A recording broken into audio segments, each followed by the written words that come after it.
My heart is where the Hebrew home is. For where the heart is, that's where you find the Hebrew home. Hebrew home, Hebrew home. Good morning, Hebrew home.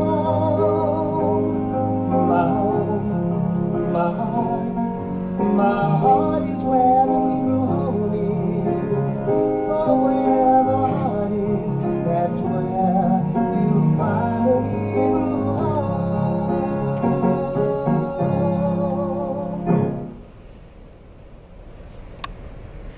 Good morning and welcome to today's edition of Good Morning Hebrew Home.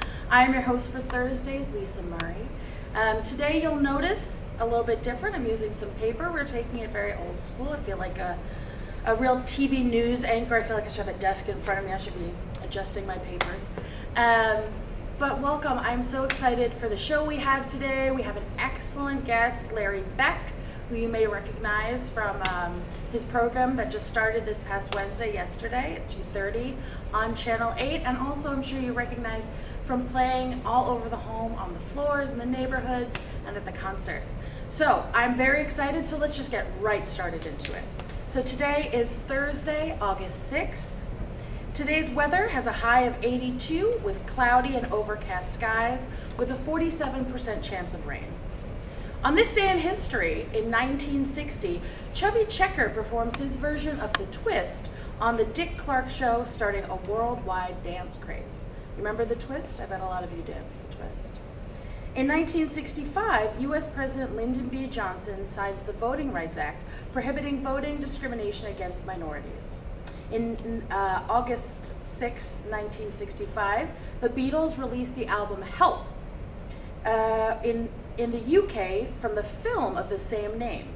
Help is the Beatles' fifth album released and includes some of the following tracks. Help, of course, the title track. You've Got to Hide Your Love Away, Ticket to Ride, and Yesterday, in addition to a lot of other big hits. They listed out, when I was looking it up, they listed all of the tracks, and there were so many hits from that album. Today is also a big day in baseball history. Now, I'm not the biggest sports fan, but I recognized a few of these names, and I bet you will too. In 1953, future Baseball Hall of Fame slugger Ted Williams returns to the Red Sox for military service in Korea. He ends the abbreviated season with a 407 batting average. In 1972, Hank Aaron hits his 660th and 661st home runs for the Atlanta Braves, breaking Babe Ruth's Major League Baseball record of homers for one team. And in 1973, Roberto Clemente, Warren Spahn, Billy Evans, Monty Ivan, Mickey Welsh, and High Pockets Kelly are inducted into the Baseball Hall of Fame in Cooperstown, New York.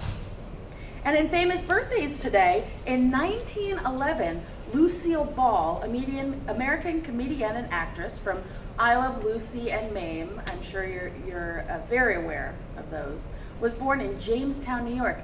I didn't know Lucille Ball was born in New York. That's something I just learned from this. And in 1928, Andy Warhol, American pop artist and film producer, was born in Pittsburgh, Pennsylvania. Pittsburgh, a wonderful city. I took a trip there once and I absolutely loved it. So those are some of the famous birthdays. Some of the birthdays we're having here at the home. In staff birthdays, Charles from nursing, and residents Jonan S., Jean B., and Marion H. A very happy birthday from all of us here at Good Morning Hebrew Home. So today's meal, the entree will be hot dog on a roll with baked beans and sauerkraut. Dessert will be pineapples. For dinner tonight, the soup is carrot and spinach, and the entree is a filet of fish sandwich with coleslaw, and the dessert is coffee ice cream, one of my favorites. As a reminder, please send us in viewer mail at 2813. I would love to put a little mail in that mailbox, and I would love to hear from you. So I am really excited for our interview today. As I mentioned earlier on in the show, we have music specialist with us today, Larry Beck. So welcome, Larry Beck. Hi, Lisa. Hi, Good to be welcome. here. Nice to see you.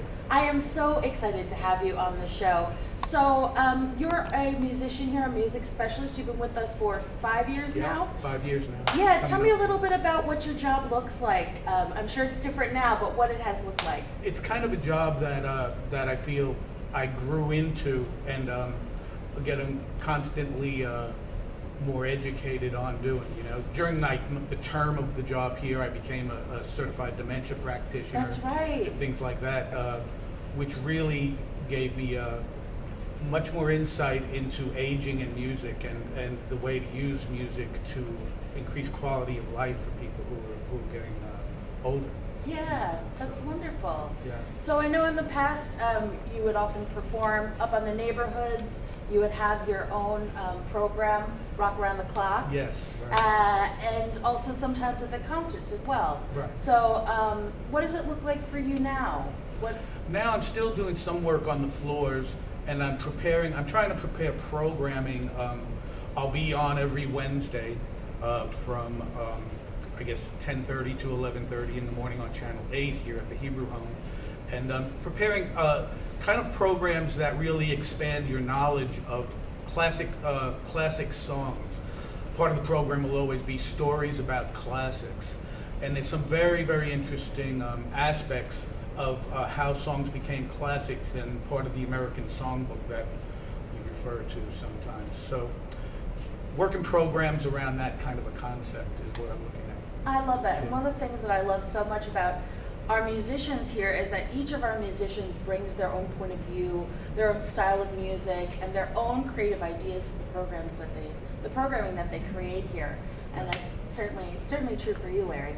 I know you've had a lot of jobs before you came here. Can you tell us a little bit about the path that led you to the Hebrew Home? Yeah, like when I graduated from college, there was a lot of decisions. I was already a musician, and my entire family are musicians, professional musicians, and my dad was a piano player, and my grandfather had a big orchestra in Harlem back in the day when Tommy Dorsey type orchestras existed. His name was Saul Beck. Saul's orchestra was extremely famous in Hollywood. A lot of the residents here that I've met, I've discussed him with, and they totally remember him and the band and everything like that. Wow. So it was that popular in New York, very localized to New York as opposed to something like Tommy Dorsey, which was national, but my grandfather's band was big and localized to Harlem and Manhattan in New York. But a lot of people still remember him who were around. And anyway, so my path was when I graduated from college, my entire family believed I was going to be a musician and had no doubt that was what I was going to do. Mm-hmm. And I chose another path. I wound up working for the government, and what I did as a career with the government primarily was as a liaison program officer in what's called international policy programs. Oh. And so I was assigned to many embassies overseas and spent a lot of time in Central and South America. Wow, yeah, so you've been to many different countries. I know you speak Spanish. Yes, yeah. What are some of the countries that you've been to? Well, I lived in places like Mexico, Peru, Guatemala. Wow. Places that I had offices in, offices in Ecuador, Chile, and Argentina that I worked out of. My boss was in Colombia, so I spent a great deal of time in Colombia. I got around primarily Central and South America, and Mexico was where I was assigned. And of course, my Spanish developed significantly during that period. When you live in a country, you're immersed. So. Yeah, you have to, Right. At that point. It's a lot easier than trying to, just pick it up from a book without any experience. Sure. That's amazing. Right. And then, so this is a bit of a profession change for you, although historically, certainly it's been a part of your life for a long time. Yeah. When I retired from working with the government and primarily attached to the State Department, I had an option. I could have translated those skills that I had. I was involved in management capacities and things. Could have translated those skills into private industry, which most of my peers did, and they went into those kind of jobs. But I decided that I should explore the musical like knowledge that I had acquired over the years, because I never stopped playing.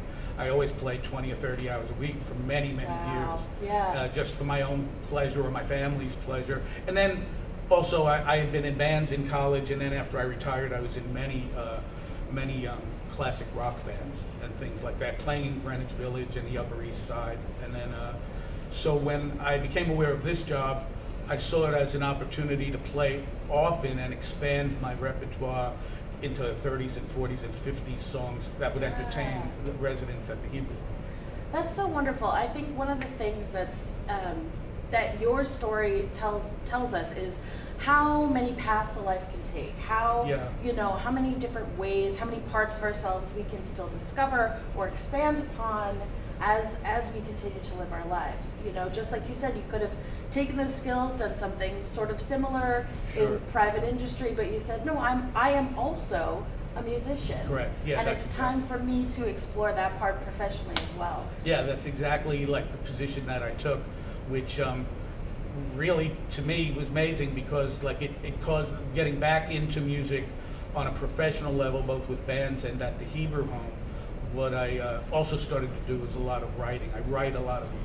Yeah, so tell me a little bit about that. What are the songs? What kind of music do you write? I write pop and country primarily. Those are the genres I prefer to work in pop and country. But really, I'm very open as a musician, and I like to collaborate with people in any style.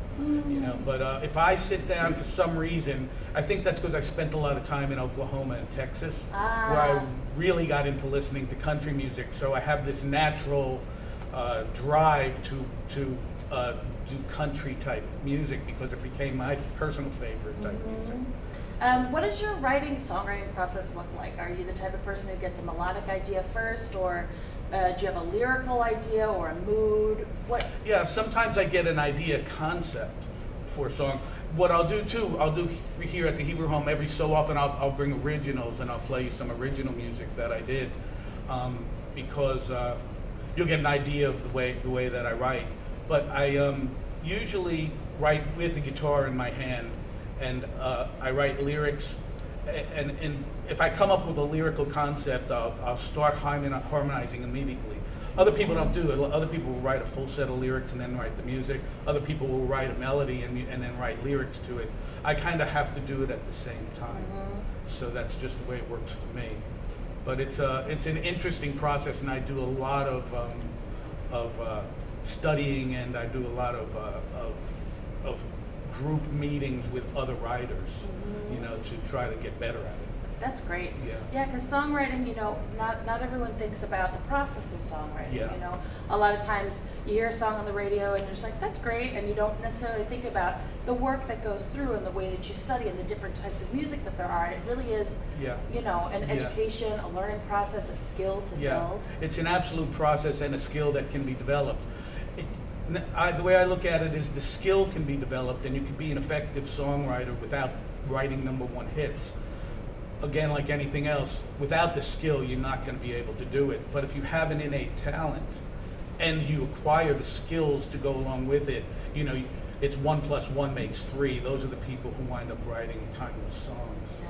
Yeah. And so you also mentioned you perform out as well. Of course, the world is in a different place right now, but tell us a little bit about that too. In addition to playing music here, you also play music out a lot as well. Yeah, mostly in bars and clubs in Greenwich Village is where I primarily played. Had several bands that I've been involved with, usually as the male lead singer, and I worked with women who, we'd had a female lead and a male lead, and I would do the male parts, and we would do harmonies together. And in some of the bands I would also play guitar, and others I didn't have to play guitar because we had another guitar player.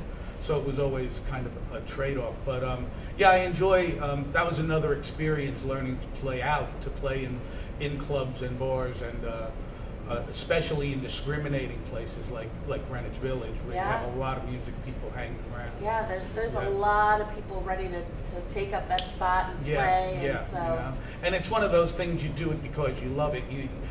You never really make a lot of money at it playing in bars, but you do it for the exposure and for just the experience of playing your own live music. We did covers, and we incorporated live songs of that I wrote into the act. You know, so. That's wonderful. So we're going to wrap up in a few minutes, but I'd love to just talk to you a little bit about you mentioned country music is some of your favorite music. Right. What are some of your favorite types of music, some of your favorite artists? Yeah, you know, it was interesting. I saw like when Olivia, who works with us, was interviewing you, or you were interviewing Olivia, I believe, and she brought up film, music and film. Interestingly enough, like when I look at it, so many really good songs were written for films.